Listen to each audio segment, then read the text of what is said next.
Alright, what's going on everybody? It's Coach JJ here, and I just wanted to welcome you to another episode of our virtual experience. So if you're new here, make sure to hit that follow button and leave a like and a comment on this video. So just as a recap, last week we talked about our first C code of conduct, which is respect for myself, respect for others, and respect for my surroundings. So make sure we are still doing this while we are in our shelter in place. It's a really good way to make sure that we are staying safe. So we have a couple of new things to talk about today. We're going to be going over a new core value, courtesy, and we're going to be going over our new healthy habit of community. So these two kind of go hand in hand when we're talking about social distancing. Making sure that we're 6 feet away from each other is a good way to be courteous to others and to be safe while we are going through this as a community.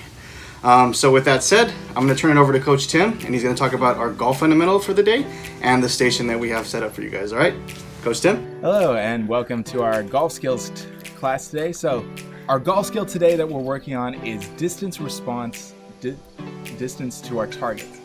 So realizing that we have so many options of what we can do based on where our target is and what we can do to help us get there.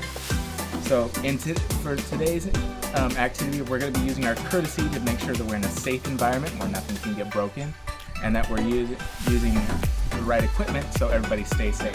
I've got 2 water balls set up here as my tee markers, and then I'm going to be actually chipping onto this target here. So I've got multiple targets I can choose from. So if I wanted to work on my short chips, I'm going to try to land the ball inside these bowls here on the ground. If I really want to challenge myself to judge how far my chips can go and where I want to drop it, I'm going to try to get it to land inside one of these cups. So once again, using my distance response, knowing how big a swing or how much power I need to make sure I am successful.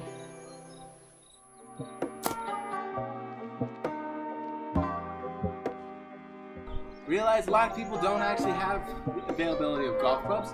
You can do the same game, same setup, but you can just use your hands. You can just give it a nice little toss. So to help you with that, you're still standing your golf, take your golf stance, you have your ball inside, and just decide how far back and through you're going to bring your arm to reach your target. Got one. Try to be courteous, be respectful for others, and have fun in your practice. Turn it back over to you, JJ.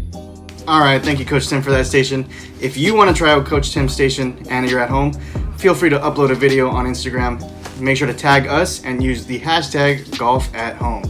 Now, we're going to turn it over to Jacob for our STEAM at home activity. Jacob, take it away. What's up, everybody? This is Coach Jacob back again with another STEAM at home tutorial. Today we're going to be working on a program called Scratch. If you go to scratch.mit.edu, you can go straight to this website here. You don't need to download anything, and you can jump straight into creating. You can also share your projects with other people, and you can check out galleries here of other projects that other kids have posted and other creators have posted. We're going to jump straight into our creating session here, and we're actually going to work on our first video game. So this is going to be a simple game that you can make and play with anybody who you're sharing space with at home. There are a lot of tutorials that you can check out, so I encourage you to go through those on your spare time. There's a lot of really cool ones here. Get some ideas, find some new things that you want to make your own game, make your own animation, and then share it. We want to see it. So first things first is we are going to make a racing game. Something quick and something simple. We do want to add a backdrop.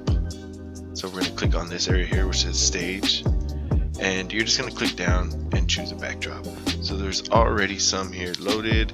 I'm going to look for one that we can set. Oh, right here, Night City. So we want to use one that we can set kind of a stage for this racing game. So you can use any kind of a character that you want. These are called sprites. So in this section here, this is your sprite. This is our first one, is the cat. So you can use a cat, you can use animals if you like. If you're going to play with another person, you might want to add a second sprite.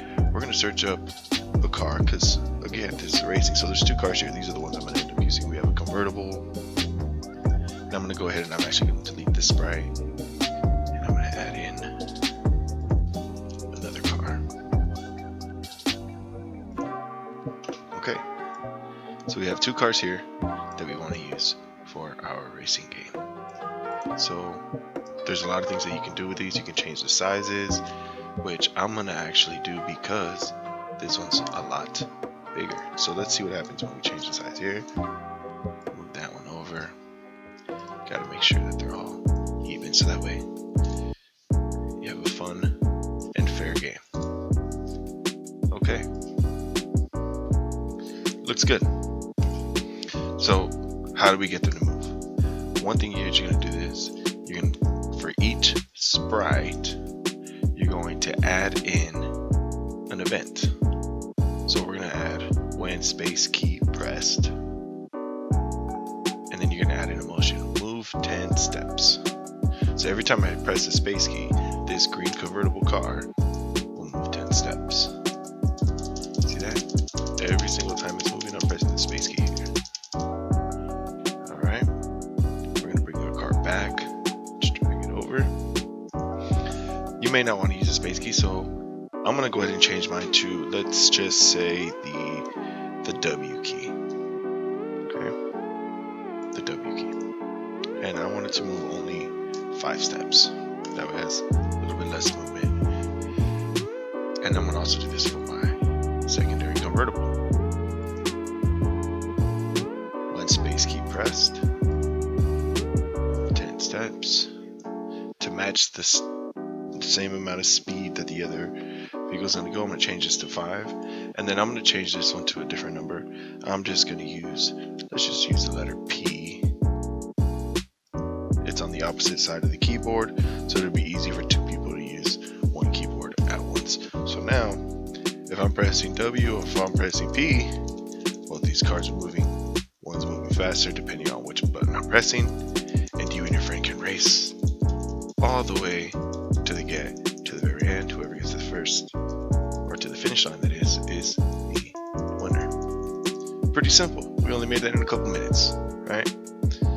If you want to reset your race cars here, simple process. All you got to do, add an event for each one of these, and we're going to leave it when space key pressed, okay? And then you want to add in this go to, and it has some coordinates. It goes to X and goes to Y and some coordinates. The coordinates that you see, I'm sorry about that you see for your vehicle are going to be right here. So for this car, if we want it to appear in that exact spot, we want those coordinates to match these coordinates here. Okay, so it looks like they do. And this one, same thing. Events, when space key pressed, and then go to its coordinates. It's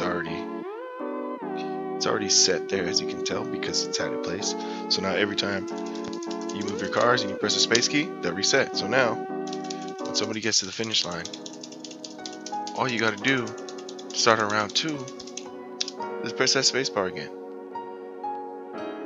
This is your Steam at Home activity. Hope you guys had a lot of fun. We want to see your projects uploaded. Share them with us. Hashtag all of your projects at hashtag Steam at Home.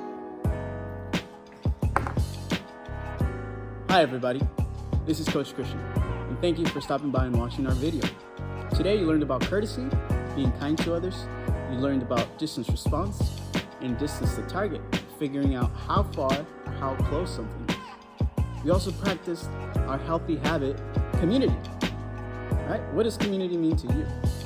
To me, it's being able to help out those around me, right? By sanitizing my areas, keeping clean, washing my hands for at least 20 seconds with warm water and soap.